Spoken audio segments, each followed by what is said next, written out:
ओम श्री गणेशाय नमः। ओम श्री सरस्वत्यै नमः। आदरणीय भक्तजनों, सादर नमस्कार।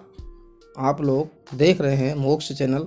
आज हम आपको इस क्रम में गरुड़ महापुराण के आचार कांड में नीति सार में बृहस्पति जी द्वारा बताए गए नीतियों के बारे में आपको श्रवण करवाएंगे, तो इसे आप श्रवण करें। नारायणं नमस्कृत्य नरं चैव नरोत्तमं देवीं सरस्वतीं व्यासं ततो जयमुदीरयेत्। नारायणाय नमः। यो ध्रुवाणि परित्यज्य हृद्ध्रुवाणि निषेवते ध्रुवाणि तस्य पश्यन्ति यद्ध्रुवं नष्टमेव च। श्री सूत जी कहते हैं, जो व्यक्ति सुनिश्चित अर्थ का परित्याग करके अनिश्चित पदार्थों का सेवन करता है, उसका सुनिश्चित अर्थ विनष्ट हो जाता है और अनिश्चित पदार्थ तो नष्ट होता ही है। भाग्य वाग वैभव से रहित व्यक्ति की विद्या, वाग वैभव वाणी को बोला जाता है। विद्या और वाग वैभव से रहित व्यक्ति की विद्या और कायर पुरुष के हाथ में विद्यमान अस्त्र वैसे ही उन्हें संतुष्टि नहीं प्रदान करते हैं, जैसे अपने अंधे पति के साथ में रहती हुई उसकी स्त्री अपने रूप लावण्य से पति को संतृप्त नहीं कर पाती है। इस प्रकार से बोलते हैं, मनुष्य की वाणी जो वाणी से रहित है और विद्या से रहित है और कायर पुरुष है और हाथ में अस्त्र शस्त्र लेके है, हाथ में अस्त्र शस्त्र लिए हुए है, वो उन्हें लेके संतुष्टि प्रदान नहीं कर सकता किसी को भी। जैसे अपने अंधे पति के साथ में रहती हुई उसकी स्त्री उसको अपने रूप और लावण्य के बारे में कुछ नहीं बता सकती, उसको दिखा के उसको संतृप्त नहीं कर सकती है। उसी प्रकार से वह भी विहीन है इन चीज़ों से, उससे कुछ संतृप्त नहीं कर सकता हो। सुंदर भोज्य पदार्थ, सुंदर खाने योग्य पदार्थ जो है वो भी उपलब्ध हों और भोजन की शक्ति भी हो, खाने के पदार्थ भी हों, भोजन की शक्ति भी हो, रूपवती स्त्री भी हो और सहवास करने की क्षमता भी हो तथा धन वैभव भी हो और दान करने की सामर्थ्य भी हो। ये अल्प तप के फल नहीं है, वेदों का फल अग्निहोत्र है। ये जो चीज़ें हैं ये सब थोड़ी देर का है, ये सब चीज़ क्षणभंगुर है। वेदों का फल अग्निहोत्र है, विद्या का फल शील और सदाचार है, स्त्री का फल रति और पुत्रवान होना है। इन चीज़ों से कुछ नहीं होता, ये जो है ये ऐसा होना चाहिए। तथा धन का फल है दान और भोग करना।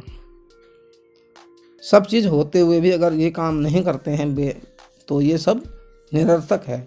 विद्वान व्यक्ति को श्रेष्ठ कुल में उत्पन्न कुरूप कन्या के साथ भी विवाह कर लेना चाहिए। क्या बोलते हैं, विद्वान पुरुष को श्रेष्ठ कुल में उत्पन्न अगर कुरूप कन्या है उसके साथ भी विवाह कर लेना चाहिए, किंतु रूपवती एवं अच्छे लक्षणों वाली उत्तम कुल से हीन कन्या उसके लिए कभी भी ग्राह्य नहीं है। विद्वान व्यक्ति को चाहिए कुरूप स्त्री भी अगर कुल अच्छे कुल की हो तो उससे उसे विवाह कर लेना चाहिए, किंतु रूप यौवन से संपन्न और सर्व लक्षण से सभी लक्षणों से संपन्न जो है वो अगर कुलहीन स्त्री है तो वह उसके योग्य नहीं है, उसको ग्रहण करने के योग्य उसके लिए नहीं है। मनुष्य को उस अर्थ से क्या लाभ है जिस अर्थ का साथ अनर्थ से होता है, क्योंकि कोई व्यक्ति सर्प के फण पर विद्यमान मणि को प्राप्त करना ही चाहता। सर्प के फन पे जो मणि होती है उसको मनुष्य प्राप्त करना चाहता है, तो उसे प्राप्त कैसे कर सकता है? विषैले सर्प के फन पर मणि होती है, उसको कैसे वो प्राप्त कर सकता है?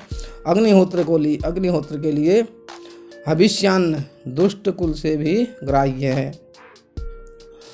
अग्निहोत्र के लिए जो हविष्यान्न है, उसके लिए जो हविष्यान्न बोलते हैं, जो यज्ञ करने के लायक अन्न होता है, यज्ञ में आहुति देने लायक अन्न जो होता है, दुष्ट कुल से भी ग्राह्य है। वो उसको दुष्ट कुल से कहीं से भी उसको ग्रहण उसको नहीं करना चाहिए। अग्निहोत्र के लिए, यज्ञ आदि के लिए हविष्यान्न दुष्ट कुल से प्राप्त नहीं करना चाहिए, उसको ग्राह्य है। बालक से भी सुभाषित ग्रहण करना उचित है। अमेध्य अर्थात अपवित्र स्थान से स्वर्ण और हीन कुल से स्त्री रूपी रत्न भी मनुष्य के लिए संग्राह्य है। ये इस प्रकार से बताया गया है कि अगर बच्चा हमें अच्छी सी शिक्षा देता हो तो उसे ग्रहण करना चाहिए, और स्त्री स्वर्ण अगर गंदगी में पड़ा हो वहाँ से भी ग्रहण करना चाहिए। कुल से स्त्री रूपी रत्न भी और हीन कुल से स्त्री रूपी रत्न भी मनुष्य के लिए संग्राह्य, उसको ग्रहण नहीं करना चाहिए। कुल से विष से अमृत ग्रहण करना चाहिए। इसका ऐसे श्लोक है, विषाद अभि अमृतम ग्राह्यम, बालाद अभि सुभाषितम, अमित्राद अभि सद्वृत्यम, मेध्याद अभि कांचनम। मनुष्य को चाहिए कि विषाद अभि अमृतम ग्राह्यम, विष में से भी अमृत को से ढूंढ लेना चाहिए। बालाद अभि सुभाषितम, अगर बच्चा अच्छी शिक्षा दे रहा हो तो उसे भी ग्रहण कर लेना चाहिए।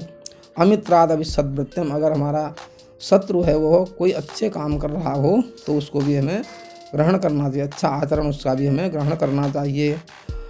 अच्छा अगर कर रहा हो तो उसको ग्रहण करना चाहिए। मेध्याद अभि कांचनम, और अगर गंदगी में सोना कहीं पड़ा हुआ तो उसे हमें ग्रहण कर लेना चाहिए। राजा के साथ मित्र भाव और सर्प का विषहीन होना संभव नहीं है। राजा के साथ मित्रता हम नहीं कर सकते हैं, और सर्प जो है वो विषहीन नहीं होता है।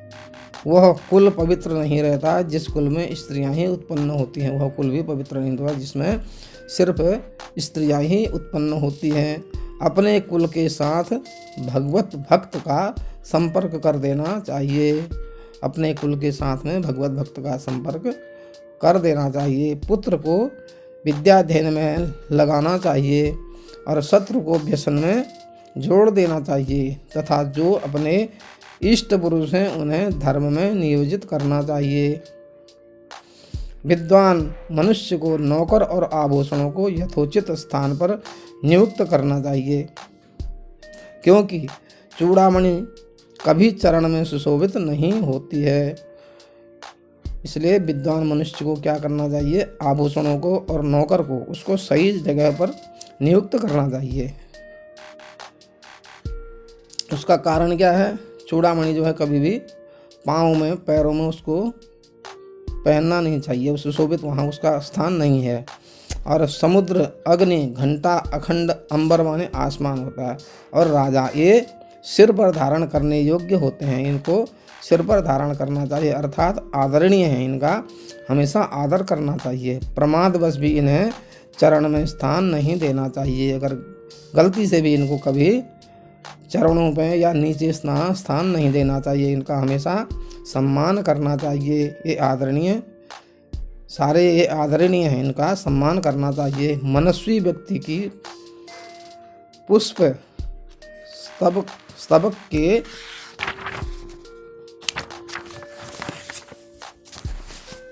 समान दो ही स्थितियां होती हैं, या तो वह सबके सिर पर ही रहता है, पुष्प या तो सबके सिर पर रहता है अथवा वन में ही चला जाता है। मणि स्वर्णाभूषण में सन्निविष्ट करने के योग्य होती है।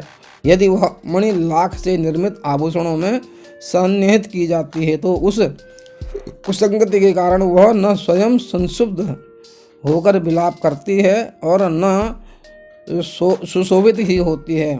अश्व, घोड़ा, हाथी, लोहा, काष्ठ, पाषाण पत्थर, वस्त्र और नारी, पुरुष तथा जल, इनमें परस्पर बहुत बड़ा अंतर है। क्या अंतर है? तिरस्कृत होने पर भी धैर्य संपन्न सज्जन व्यक्ति के गुण कभी भी आंदोलित नहीं होते हैं। दुष्ट के द्वारा नीचे कर दी गई अग्नि की भी शिखा कभी नीचे नहीं जाती है। अग्नि को अगर वो नीचे कर भी देगा तो भी ऊपर उठेगी, ये अग्नि का स्वभाव है। उत्तम जाति का अश्व अपने स्वामी का चाबुक प्रहार, सिंह हाथी की गर्जना और वीर पुरुष शत्रु पक्ष की भयंकर गर्जना सहन नहीं कर सकता है।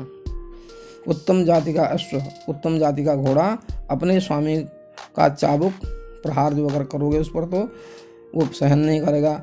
सिंह आदि की गर्जना और वीर पुरुष शत्रु पक्ष की भयंकर गर्जना सहन नहीं कर सकते हैं। सिंह है और हाथी है, ये जो है अगर गर्जना करेगा एक दूसरे की, उसकी ललकारेगा तो वो उसको सहन नहीं करेगा। और वीर पुरुष जो वो भी शत्रु पक्ष की भयंकर गर्जना को, उसकी ललकार को कभी सहन नहीं कर सकता है। यदि सज्जन मनुष्य दुर्भाग्यवश कदाचित कभी भी वैभव रहित हो जाता है, अगर सज्जन पुरुष, सज्जन मनुष्य दुर्भाग्यवश, दुर्भाग्य से कभी अगर वैभव रहित हो जाता है, स्त्रीहीन हो जाता है, तो भी वह न तो दुष्ट जनों की सेवा करने की अभिलाषा रखता है और न नीच जनों का सहारा लेता है। भूख से अत्यंत पीड़ित होने पर भी सिंह जो कभी घास नहीं खाता है, उसे घास की जगह मांस ही चाहिए। अपितु हाथियों के गर्म रक्त का ही पान करने की उसे इच्छा होती है। जिस मित्र में एक बार भी दुष्ट भाव परिलक्षित हो जाता है और पुनः उसी से मैत्री के संबंध स्थापित करने की जो इच्छा करता है, वह मानो अश्वतरी बोलते हैं, खच्चरी के द्वारा धारण किए गए गर्भ के सदृश मृत्यु को ही प्राप्त करने की अभिलाषा रखता है। कौन सा, कैसा व्यक्ति? जिस मित्र में एक बार भी दुष्ट भाव परिलक्षित हो जाता है और फिर उससे मैत्री, जिस दुष्ट भाव जिसमें एक बार आ जाता है मित्र में, वो फिर मित्र नहीं बन सकता। उसी से मैत्री संबंध स्थापित करने की जो इच्छा रखता है, उससे अगर मित्रता करने की कोई इच्छा रखता है, तो वो मानो खच्चरी के द्वारा धारण किए गए गर्भ से सदृश मृत्यु को ही प्राप्त करने की अभिलाषा रखता है। शत्रु की मृदुभाषी संतान की उपेक्षा करना बुद्धिमान जनों के लिए उचित नहीं है। शत्रु की मृदुभाषी संतानों की उपेक्षा करना बुद्धिमान जनों के लिए उचित नहीं है, अर्थात प्रिय बोलने वाले शत्रुपुत्रों से भी सावधान रहना चाहिए, क्योंकि समय आने पर वे असह्य दुख प्रदान कर सकते हो। अपने शत्रुता का जरूर कुछ न कुछ आपसे उसका बदला लेते हैं एवं विष पात्र के समान भयंकर विपत्ति उत्पन्न करने वाले हो जाते हैं। उपकार के द्वारा वशीभूत हुए शत्रु से अन्य शत्रु को समूल उखाड़ फेंकना चाहिए। कभी भी शत्रु के ऊपर विश्वास नहीं करना चाहिए, क्योंकि पैर में गड़े हुए कांटे को मनुष्य हाथों में लिए हुए कांटे से ही निकालता है। सज्जन व्यक्ति को अपकार परायण मनुष्य के नाश की चिंता कभी नहीं रहनी चाहिए, क्योंकि वह नदी के तट पर अवस्थित वृक्षों की भांति स्वयं ही नष्ट हो जाता है। अर्थात अर्थ का रूप धारण करने वाले अनर्थ और अनर्थ का रूप धारण करने वाले अर्थ, ये देव के अधीन है, भगवान के अधीन है। पुरुष के विनाश के लिए ये देवाधीन पुरुष के विनाश के लिए होते हैं। अर्थ का रूप साधारण करने वाले अनर्थ और अनर्थ का रूप धारण करने वाले अर्थ का रूप धारण करने वाले और अनर्थ और अनर्थ का रूप धारण करने वाले अर्थ, ये देवाधीन देवों के अधीन पुरुष के विनाश के लिए होते हैं। कभी कार्यकाल के भेद से निष्पाप बुद्धि उत्पन्न हो जाती है, क्योंकि देव के अनुकूल रहने पर पुरुष का सर्वत्र कल्याण ही होता है। धनार्जन करते समय, किसी भी प्रकार का प्रयोग करते समय, अपने कार्य को सिद्ध करते समय, भोजन के समय और सांसारिक व्यवहार के समय मनुष्य को लज्जा का परित्याग कर देना चाहिए। आहारे व्यवहारे जो त्यक्त लज्जा सुखी भवेत्। धन कमाते समय और किसी भी प्रकार का प्रयोग करते समय, किसी को हम प्रयोग करते हैं, और अपने कार्य को सिद्ध करते समय, अपने किसी भी कार्य को सिद्ध करते समय, भोजन करते समय और सांसारिक व्यवहार, एक दूसरे के साथ व्यवहार करते समय मनुष्य को लज्जा का परित्याग कर देना चाहिए। अगर लज्जा करेंगे तो हम उस कार्य को नहीं कर पाएंगे। जिस देश, प्रांत, नगर एवं ग्राम में धनवान, श्रोत्रिय, धनवान, विद्वान, राजा, नदी तथा वैद्य, ये 5 नहीं रहते हैं, तो वहाँ बुद्धिमान व्यक्ति का रहना उचित नहीं है। जहाँ आना जाना न हो और जहाँ अनुचित आचरण को रोकने के लिए भय की संभावना न हो, लज्जा न हो तथा दान की प्रवृत्ति न हो, वहाँ तो एक भी दिन निवास नहीं करना चाहिए। जिस देश प्रांत में देवज्ञ, वेदज्ञ, राजा, नदी एवं सज्जन व्यक्ति इन पांचों का निवास नहीं है, वहाँ पर निवास नहीं करना चाहिए। हे शौनक जी, बृहस्पति जी कह रहे हैं, शौनक आदि ऋषि को सुना रहे हैं, हे शौनक जी, एक ही व्यक्ति में सभी ज्ञान प्रतिष्ठित रूप में नहीं रहते हैं। एक ही व्यक्ति में सभी ज्ञान प्रतिष्ठित रूप में नहीं रहते हैं। इसलिए यह सर्वमान्य है कि सभी व्यक्ति सब कुछ नहीं जानते हैं और कहीं पर भी सभी सर्वज्ञ नहीं, कहीं पर भी सभी सब कुछ जानने वाले नहीं हैं। इस संसार में न तो कोई सर्वविद है और न कोई अत्यंत मूर्ख है। इस संसार में न तो कोई सब कुछ जानने वाला है और न कोई मूर्ख ही है। उत्तम, मध्यम तथा निम्न स्तरीय ज्ञान से जो व्यक्ति जितना जानता है उसे उतने में विद्वान समझा जाना चाहिए। जिसको भी जितना कुछ आता है उसी में उसको विद्वान समझना चाहिए। पारंगत यहाँ पर कोई भी नहीं है, हर चीज़ में पारंगत कोई भी नहीं है। इस प्रकार इस नीति सार में इस 110वें अध्याय को हम यहाँ पर विश्राम करते हैं। कल हम आप लोगों को एक और अध्याय श्रवण करवाएंगे नीति सार का। उसका नाम होगा राजनीतिक निरूपण। वो हम आपको कल के प्रसंग में श्रवण करवाएंगे। तब तक के लिए हरि नाम कीर्तन करेंगे।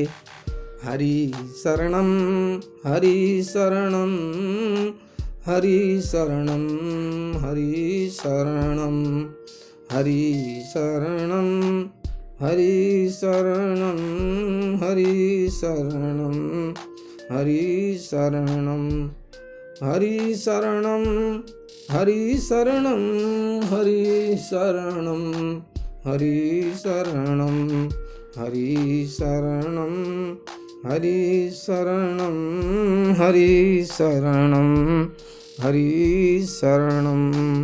बोले आनंद कंद भगवान की जय। बोले गरुड़ जी महाराज की जय।